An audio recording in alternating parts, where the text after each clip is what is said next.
Assalamualaikum warahmatullahi wabarakatuh. Nah, bagi pencinta roti, kita akan buat lagi hari ini roti yang sangat istimewa. Ini rekomen dan enak banget ya.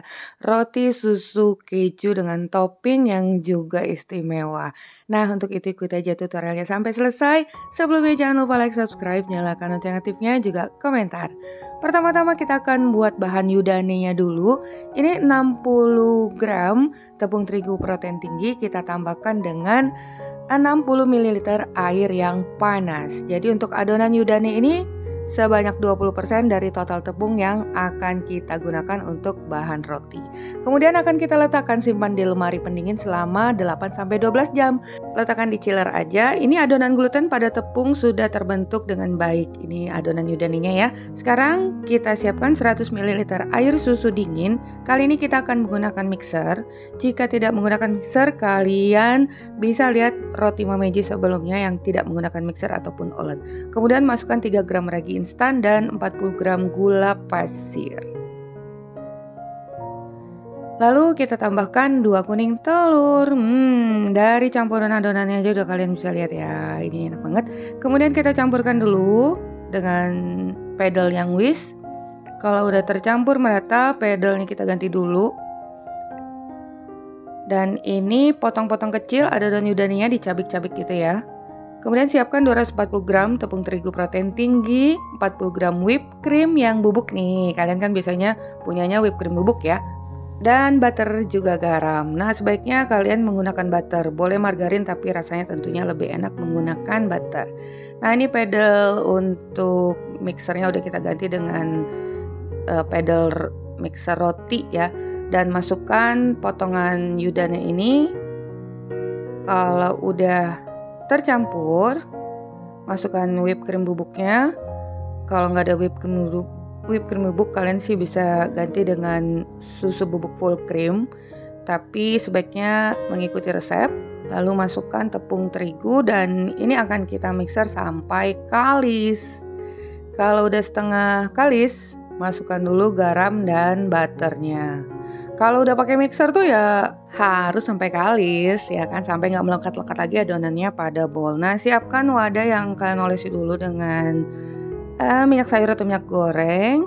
Kemudian kita pindahkan dulu adonan rotinya. Ini cukup agak sedikit lunak ya. Nih karena kita tadi lapisi dengan minyak sayur atau minyak goreng jadi nggak melekat. Dan ini akan kita istirahatkan 1-2 jam. Untuk adonan yang menggunakan yudan ini memang agak lama pengembangannya ya. Jadi mengembang secara perlahan. Sekarang siapkan bahan isian 100 gram keju yang udah diparut, 3 sendok makan susu bubuk full cream, gula halus, tepung terigu, dan margarin. Boleh campur dengan butter. Sekarang tepung terigunya kita sangrai dulu sampai agak kering dan wangi ya. Jadi adonan yang menggunakan bahan yudane ini cukup lembab sehingga nanti hasil dari rotinya itu juga yang kita inginkan, tidak mudah kering, lembut dan lembab. Jadi pengembangannya juga agak lama karena konsistensi adonan itu berat dan lebih lembab basah gitu. Nah, ini kita campurkan dulu bahan-bahan isiannya tadi. Tadi udah Mama Eji sebutkan ya. Nah, ini kita campur merata. Lalu masukkan kejunya. Dari isiannya aja udah mantul habis nih. Kalian pasti semua suka, terutama bagi pencinta keju dan susu. Nih kita remes-remes dulu. Campurkan, lebih ya harus pakai tangan ya. Nah, masukkan margarinnya. Kalau kalian terasa margarinnya kurang bisa ditambahkan. Jadi adonannya sampai bisa dipulung seperti ini. Nggak terlalu lunak juga, tapi kalau diremes itu bisa menyatu. Kemudian kita bentuk-bentuk panjang tadi. Ini adonannya setelah Mama Eji ini 2 jam. Ini seperti ini, kita kempiskan, gulung, bulatkan dan siap kita timbang. Untuk ukurannya sesuai selera, ini Mama Eji 55 gram setiap piecesnya. Dan setiap bagiannya akan kita bulatkan, haluskan, rounding seperti itu. Sampai permukaannya terlihat halus ya. Halus dan mulus. Lakukan semuanya tentunya sampai selesai. Nah, kalau udah tadi sambil diletakkan di loyang atau wadah lain dan sambil ditutup ya. Langsung aja kita kerjakan dari urutan yang pertama karena ini adonannya agak lunak, jadi papan kerjanya bisa kalian taburi sedikit aja dengan terigu agar nggak melekat saat kita rounding halus bentuk persegi panjang dan masukkan isian. Oh ya, isiannya tadi kalau udah dibentuk panjang itu bisa kalian simpan dulu di kulkas atau di lemari pendingin sehingga dia agak lebih kaku isiannya. Nah, sekarang kita bentuk oval seperti ini caranya.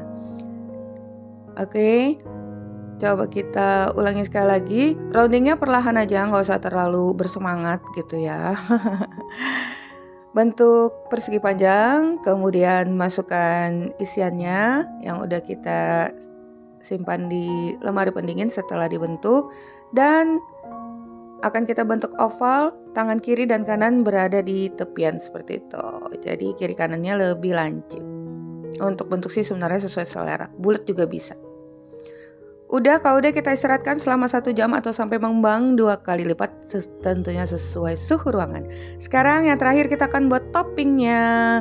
Nah, gula halus karena gula halusnya kehabisan, gula kasar yang memeji blender ya, di chopper. Kemudian masukkan bahan-bahannya, tepung terigu, margarin, sampai membentuk pasta kental seperti ini. Lalu agar tampilannya lebih cantik, kita tambahkan 2 sendok makan mie seseres, dan ini akan kita pindahkan ke piping bag. Tahapannya lumayan banyak ya, dari membuat yunane, adonan roti, isian dan filling, tapi hasilnya tentunya sangat memuaskan. Dengan kerja yang keras, tentunya hasilnya akan nikmat. Ini udah mengembang ya, dan oven juga udah kalian panaskan terlebih dulu 15 menit. Kemudian kita ulir-ulirkan toppingnya, bahan toppingnya tadi. Kalau bahan topping jangan kalian letakkan di lemari pendingin ya, nanti dia kaku. Tuh, bahan topping ini juga rasanya enak banget, kriuk-kriuk gitu, garing. Kalau udah, kita akan oven dengan suhu 180 derajat Celcius selama 25 menit atau sampai matang. Tentunya sesuai dengan oven kalian masing-masing karena setiap oven itu karakteristiknya berbeda. Jadi kalian lihat-lihat aja ya, perkirakan sendiri kalau suhu oven kalian itu seperti apa. Jika bagian bawahnya udah terlalu matang, api bawahnya bisa matikan. Kalau bagian atasnya belum terlalu kecoklatan, gunakan api atas aja ya. Kayak gitu deh, buat roti itu harus bisa memperkirakan sendiri ya. Karena ya itu tadi ovennya beda-beda. Nah, ini dia hasilnya. Tuh isiannya ya. Kalau digigit tuh lembut, ini tetap lembut sampai keesokan harinya walaupun udah yang nginep-nginep gitu. Tapi yang pasti kan harus simpan di wadah tertutup. Oke, sampai di sini dulu resep kita hari ini. Semoga bermanfaat. Bertemu lagi di resep Mama Eji berikutnya. Thank you for being with me today. Assalamualaikum warahmatullahi wabarakatuh.